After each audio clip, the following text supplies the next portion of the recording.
Hello, everyone. My name is Katie Strong, and I'm an Associate Director of Admissions at Quinnipiac University in Connecticut. Today, we're going to be talking all about college essay writing. I know many of you are sophomores and juniors, and you might be thinking this is a bit early to start thinking about your college essay, but honestly, it's never too early to start just brainstorming and getting an idea of what that'll look like for you, whether that's a year or two from now. Many seniors often say that the personal statement is the most difficult and at times stressful part of the application process. So I'm going to be sharing some tips and tricks that I've learned along the way, whether it was through going through this process myself several years ago, and now I've read thousands of students of essays at my institution over the past 4 years. This presentation is designed to get you just to start thinking about it and what that's going to look like for you as you enter the college application process. Your essay is not meant to be completed in one sitting, but rather over time as you develop that story. Some of you will write on things that haven't even happened yet. So I encourage you to jot down notes whenever you think of something over the next year or two. This is way when you start to write, you'll have a head start and you won't be starting just from scratch. Many people try to get into the minds of an admissions counselor and sit on our side of the desk. And really, while we do read thousands of applications and essays, many of us, you don't have to focus on picking something unique.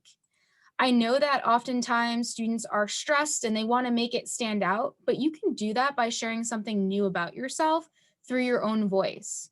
We read through your transcripts, letters of recommendation, list of activities, resumes, but this is a way to hear something from you in your own words. And we want to know what you're going to bring to our campus community. Many students will choose to expand on something that is shared in a resume or a list of activities, and that's absolutely fine.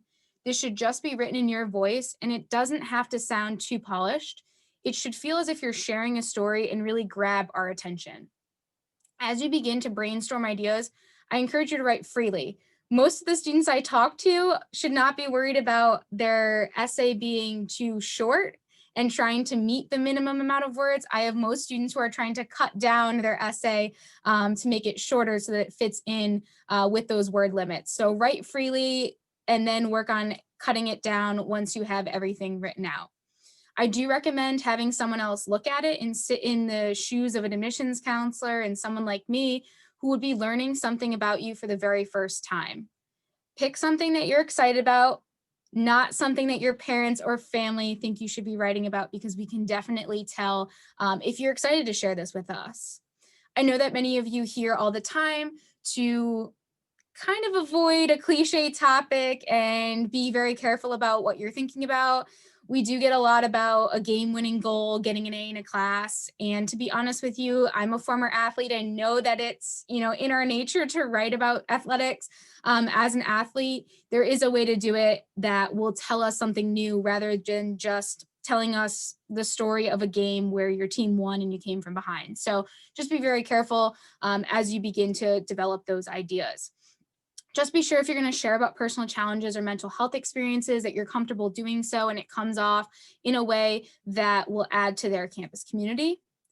Again, the focus is not picking something unique or something that we've never heard about before. I will share with you that some of my most memorable essays have been about shoes, a cell phone, and even nachos.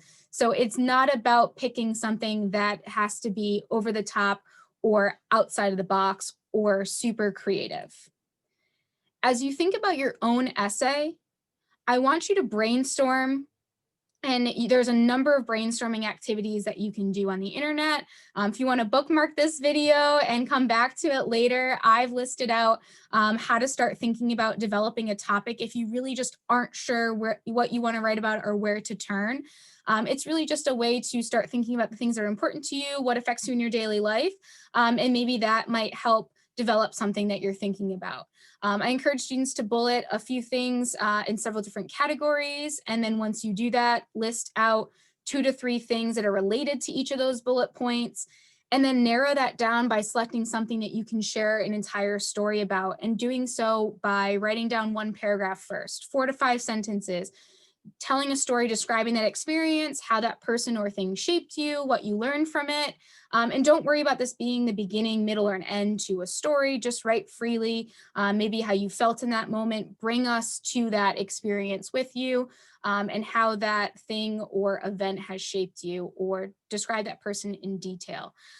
This helps many students. If not, there are application prompts that are developed by many of the applications out there. So if you don't find picking a topic and developing your own essay through a brainstorming activity is working for you, do some research on the schools that you're going to be looking at. That will help you get an idea. The Common Application, which many institutions are a part of, do have a number of prompts. I've listed the current application cycle prompts that they've given students, and I'll share some on the Coalition application as well.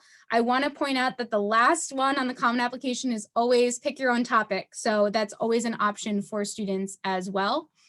And the Coalition application does the same thing.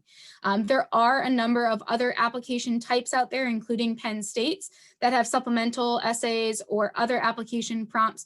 So make sure that you do some research and write on what they're asking you to if there isn't a free prompt available for you. Whether you choose something out of a prompt or you choose something out of brainstorming and are working on your own choice, we want to make sure that the person reading it really can understand what you're saying. So just know that we don't have any background knowledge of what you're talking about. So make sure that you share that. We want to make sure that you are showing the event rather than telling us, really making us feel as if we are there experiencing it with you. Or if you're going to talk about a person, describe that person rather than simply stating their traits. This is a really difficult thing to do, but it is a great way to start to develop that story. As you work on your essay over the next few months and you feel that you've reached a draft, reread it to yourself and ask, can a reader follow this without background knowledge? Did the reader learn something about me? Is it captivating? Is it interesting? And was there a purpose and focus? When you go back to edit your essay, reread it. But once you have your essay set, don't keep rereading it and rereading it and rereading it constantly. What happens is sometimes people edit it too much, which is crazy to think about. And it actually changes the way that you initially and intended to design that essay, and actually completely create something new. And it takes the personalization and storytelling raw piece of it out of it. So I do encourage students, obviously reread it, make sure spelling and grammar is correct, send it off to someone else to reread it and edit it, but don't spend months and months and months worrying too much about that. There are other pieces of an application where students can write about themselves beyond the college essay writing section. So I just want to touch upon these briefly. There is an additional information section on many applications, including the Common Application. So make sure that you use this section appropriately if you feel like there are other pieces to share about yourself that you don't have the opportunity to do in your personal statement or otherwise. This year, I'm not sure if that'll continue for the next few years. There is a COVID-19 optional question that specifically asks about students to share with their institutions that they're applying to any kind of factors that have affected maybe their educational learning experiences or outside the classroom experiences. I'll be curious to see if this continues on for the next several years. There are a number of institutions I mentioned that have specific essays. Quinnipiac has it for some programs. Other institutions have supplemental essays or specific essays or prompts for maybe some specific programs, or some schools ask all their students to fill out an essay. So just a few notes on institution-specific essays. It seems simple, but when schools have a specific essay for their program or their institution, make sure you double check the name of the school that you're applying to, their program, do your research and comment specifically on how that school or program will match with your goals, values, and what you're looking for. I cannot tell you the amount of times that I've read an essay that does not match our school or our program. We have a short supplemental essay, as I mentioned, for some programs, for some students, and students are not specific enough. And sometimes they even copy 4 sentences out of their personal statement and put it into their short supplemental And I'll tell you that does not go over well.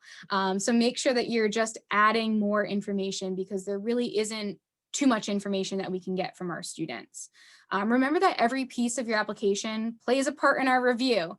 So it gives you an opportunity to tell an admissions counselor more about yourself, especially given that many institutions are test optional and will be continuing that way for a while. That's another piece that's taken out of our review. So use all the opportunities that are provided to you, whether that's supplemental essays, additional information sections, a personal statement, to basically sell yourself to an admissions committee.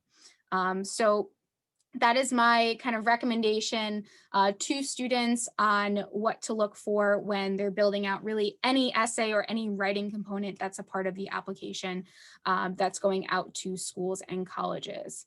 Thank you all for tuning in. I hope that you found this presentation on college essay writing to be helpful as you start to think about your college process, as you make your list of schools and start to do your research.